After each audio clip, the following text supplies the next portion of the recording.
Avikkara Yuvathara arts and sports ക്ലബിന്റെ 34-ാം വാർഷികാഘോഷങ്ങൾക്ക് സമാപനമായി. പുഷ്പൻ സ്മാരക ഹാളിന്റെ ഉദ്ഘാടനവും നടന്നു. പുഷ്പൻ സ്മാരക ഹാളിന്റെ ഉദ്ഘാടനം CPM സംസ്ഥാന കമ്മിറ്റി അംഗം P. ജയരാജൻ ഉദ്ഘാടനം ചെയ്തു. ആവിക്കരയിലെ യുവതാര ആർട്സ് ആൻഡ് സ്പോർട്സ് ക്ലബിന്റെ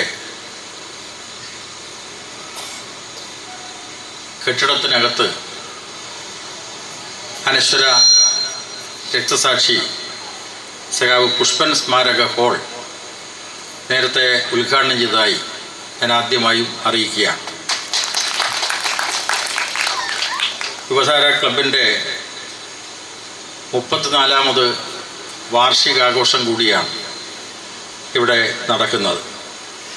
സംഘാടക സമിതി ചെയർമാൻ E. മുഹമ്മദ് കുഞ്ഞി അധ്യക്ഷത വഹിച്ചു. സംഘാടക സമിതി കൺവീനർ പ്രിയേഷ് ആവിക്കര സ്വാഗതം പറഞ്ഞു. CPIM area secretary advocate K. Rajmohan photo അനാച്ഛാദനം നിർവഹിച്ചു.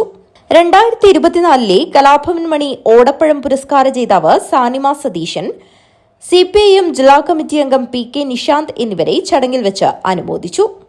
കാഞ്ഞങ്ങാട് നഗരസഭാ chairperson KV Sujatha, CPIM Kanhangad area committee അംഗം മഹമ്മൂദ് മുറിയനാവി, CPIM തീരദേശ ലോക്കൽ സെക്രട്ടറി NV ബാലൻ, 42ാം ward councillor AK Lakshmi, CPIM തീരദേശ ലോക്കൽ കമ്മിറ്റി അംഗം രേണുക തങ്കച്ചി എന്നിവർ സംസാരിച്ചു.